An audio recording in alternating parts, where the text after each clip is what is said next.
Guys welcome to target सरकारी नौकरी में हूं शायद अली। सामाजिक अध्ययन यानी सोशल स्टडीज़ में आज हम डिस्कस करेंगे इतिहास का प्रैक्टिस सेट नंबर 8।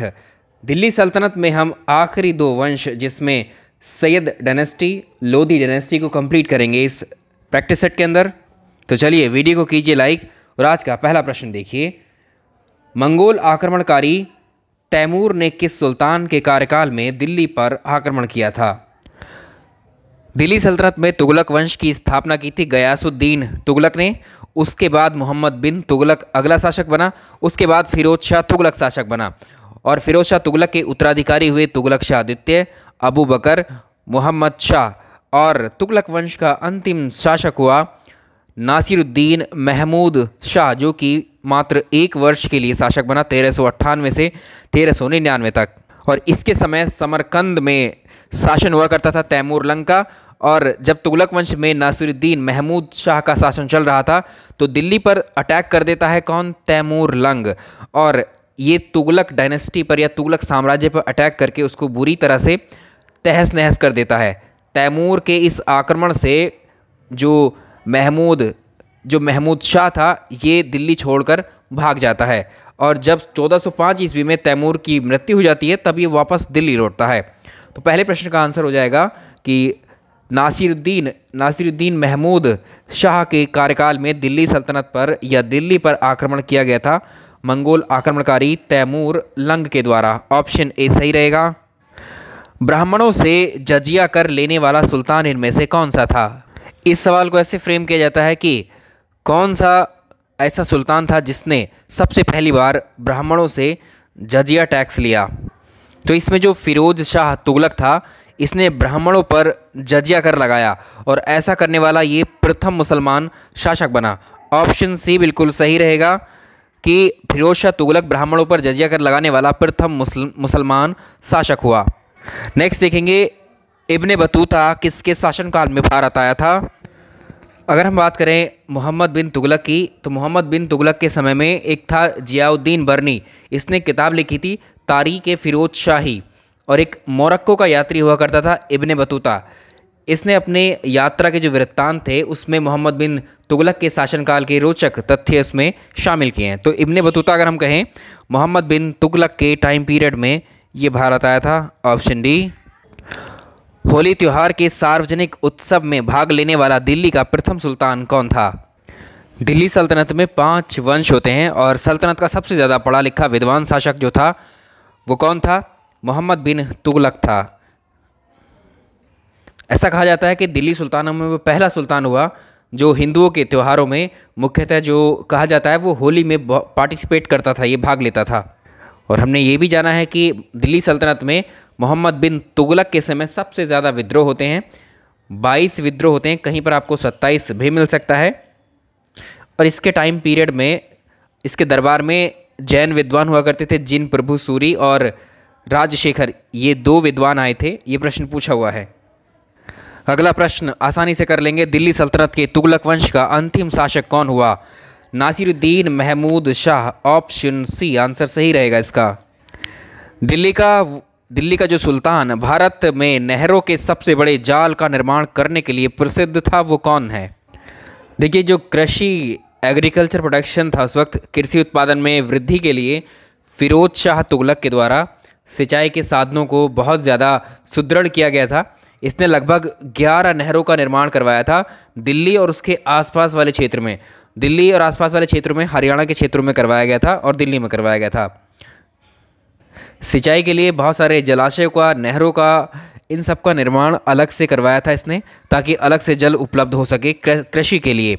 और फिरोज शाह तुगलक के द्वारा जो बनाई गई नहरों में एक तो उलूग खानी है और एक रजवाही है। ये क्या है? ये नहरें हैं जो फिरोज शाह तुगलक के द्वारा बनाई गई थी। तो ऑप्शन सी आप सही करेंगे इसका। सवाल अगला,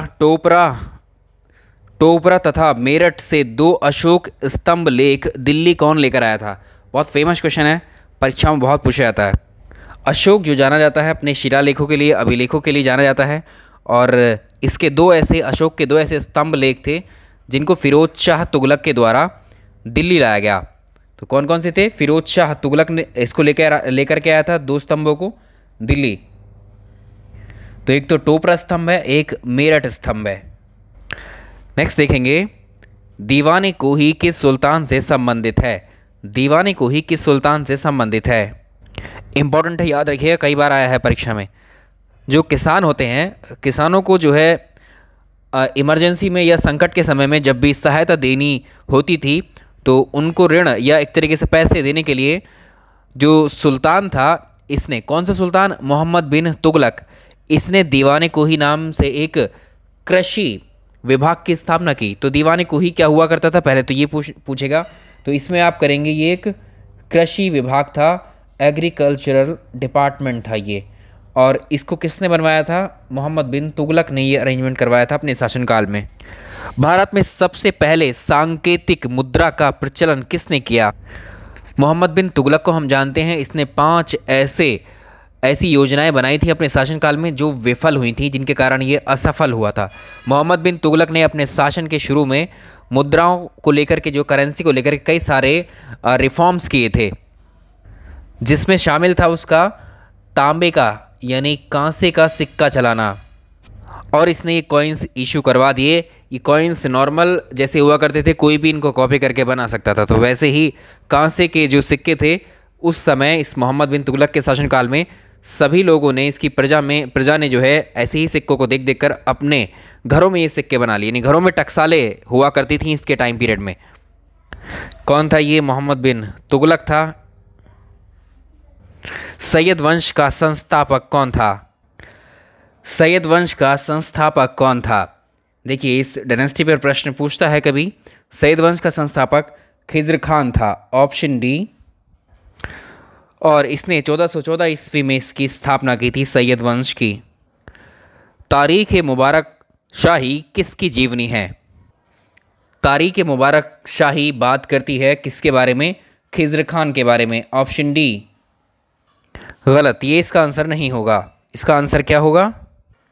खिज्र खान के बाद में उसका बेटा मुबारक शाह सुल्तान बनता है। और तारीख मुबारक शाही जो है ये मुबारक शाह की जीवनी है, यानी खिज्र खान के बेटे की। इसके राइटर हैं याहिया बिन अहमद सरहिंदी, एक ही नाम है एक व्यक्ति का। बहलोल लोदी ने किस सैयद वंश के शासक को अपदस्थ कर दिल्ली में लोदी वंश की स्थापना की थी? खिज्र खान के बाद उसका उत्तराधिकारी हुआ मुबारक शाह। मुबारक शाह के बाद उत्तराधिकारी हुआ मोहम्मद शाह। मोहम्मद शाह के बाद जो सैयद डायनेस्टी था उसमें अगला उत्तराधिकारी बनता है अलाउद्दीन आलम शाह। और इसको बहलोल लोदी ने इसको या इसी के समय में अपना सिंहासन रोहण या राज्याभिषेक करवाया था, और इसी ने हटाया था सैयद वंश के अलाउद्दीन आलम शाह को गद्दी से, ऑप्शन ए। तो ये अंतिम शासक हुआ सैयद डायनेस्टी का। गुलरुखी उपनाम से कौन सा शासक फारसी में कविताएं लिखता था? लोदी वंश के 3 शासक हुए, बहलोल लोदी, सिकंदर लोदी, इब्राहिम लोदी। बहलोल लोदी इसका संस्थापक था, इब्राहिम लोदी इसका अंतिम शासक था। बहलोल लोदी की मृत्यु के बाद में इसी का बेटा, इसका पुत्र निज़ाम खान, जो सुल्तान सिकंदर शाह की उपाधि धारण करके सिंहासन पर बैठा था, फारसी भाषा का अच्छा जानकार हुआ करता था, और फारसी में जो है गुलरुखी उपनाम से ये अपनी कविताएं लिखता था। तो ये कौन था? सिकंदर लोदी। लज्जते सिकंदर शाही ग्रंथ किससे संबंधित है? सिकंदर लोदी की काफ़ी सारी रुचि हुआ करती थी, इसमें जैसे गायन, म्यूज़िक और शहनाई में भी उसकी काफ़ी रुचि थी। इसी के टाइम पीरियड में, शासनकाल में, संगीत से संबंधित एक ग्रंथ था जिसकी रचना की गई थी, ये था लज्जते सिकंदर शाही। तो ये क्या था? एक संगीत का ग्रंथ था, ऑप्शन डी। किस लोदी शासक ने भूमि की माप के लिए गजे सिकंदरी नामक पैमाना चलवाया था? कुछ क्वेश्चन हमने ऐसे देखे जिसमें सिकंदरी शब्द आ रहा है, तो समझिएगा सिकंदर के टाइम पीरियड की बात चल रही है। भूमि की पैमाइश के लिए, भूमि के माप के लिए सिकंदर लोदी के द्वारा 29 अंगुल का एक पैमाना विकसित किया गया था, जिसे गजे सिकंदरी कहा जाता था। और इसका आंसर होगा ऑप्शन सी।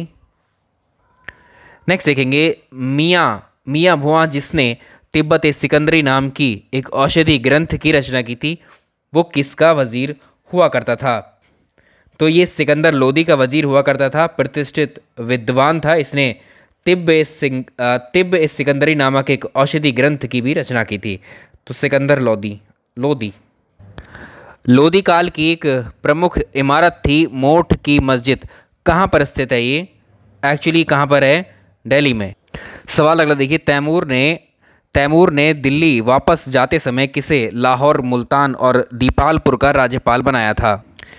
ये था खिज़्र खान, क्योंकि खिज़्र खान ने हेल्प की थी 1398 ईस्वी में किसकी? तैमूर लंग की। निम्नलिखित सल्तनत शासकों में से कौन अफगान मूल के हुआ करते थे? लोदी हुआ करते थे, ऑप्शन डी। निम्नलिखित में से किस सुल्तान ने आगरा नगर को बसाया था? तो इस क्वेश्चन का आंसर आप जानते हैं, यह है सिकंदर लोदी, ऑप्शन डी। महाराणा सांगा ने इब्राहिम लोदी को किस युद्ध में परास्त किया था? ये युद्ध था खतौली का युद्ध, ऑप्शन ए। दिल्ली की राजगद्दी पर अफगान शासकों के शासन का निम्नलिखित में से सही क्रम आपको बताना है। अभी देखा था हमने बहलोल लोदी के बाद सिकंदर लोदी के बाद इब्राहिम लोदी। C option, Bahlol Lodi, Sikandar Lodi, Ibrahim Lodi.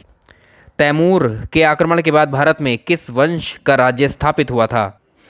तुगलक वंश का अंतिम शासक नासिरुद्दीन महमूद शाह के टाइम पर अटैक हुआ था तैमूर का। उसने तुगलक वंश को जो है तहस नहस किया था। उसके बाद में खिज़्र खान ने स्थापना की थी सैयद डायनेस्टी की, ऑप्शन बी। जौनपुर सिटी किसकी स्मृति में बनवाया गया था? मोहम्मद जोना खां की स्मृति में। सरकी सुल्तानों के शासनकाल में निम्न स्थानों में से किसे पूर्व का सिराज कहा जाता था? इसको आप जानते हैं, ये था जौनपुर। कश्मीर शासक जो कश्मीर का अकबर नाम से जाना जाता था, ये था जैनुल आबदीन। इनमें से किसको द्वितीय सिकंदर या सिकंदर सानी के नाम से जाना जाता है? ये था अलाउद्दीन खिलजी। तो ये यहाँ पर कंप्लीट होता है हमारा दिल्ली सल्तनत। दिल्ली सल्तनत को हमने कंप्लीट कर लिया है। इसके बाद हम डिस्कस करेंगे मुग़ल साम्राज्य के ऊपर प्रश्न को, और उसके बाद हम आधुनिक भारत को स्टार्ट करेंगे। प्रश्नों की सीरीज़ में पूरा रिवाइज कर लेंगे। ऐसे ही जितने भी हमने ज्योग्राफी के हों चाहे इतिहास के जितने भी वीडियोस किए हैं, सेट किए हैं, सारा इंपॉर्टेंट और अच्छे क्वेश्चन का कलेक्शन है एक्सप्लेनेशन के साथ, ताकि आपको ये लॉन्ग लास्टिंग या अधिक समय तक याद रहें। तो चलिए वीडियो को लाइक कीजिए। मिलते हैं फिर अपने नेक्स्ट प्रैक्टिस सेट में। साइंस के लिए हमने बोला था, तो साइंस को हम 1 से 2 दिन में स्टार्ट ज़रूर करेंगे। तब तक आपको ये इतिहास के और भूगोल के प्रैक्टिस सेट आते रहेंगे। चलिए इस वीडियो में इतना ही। Thank you so much.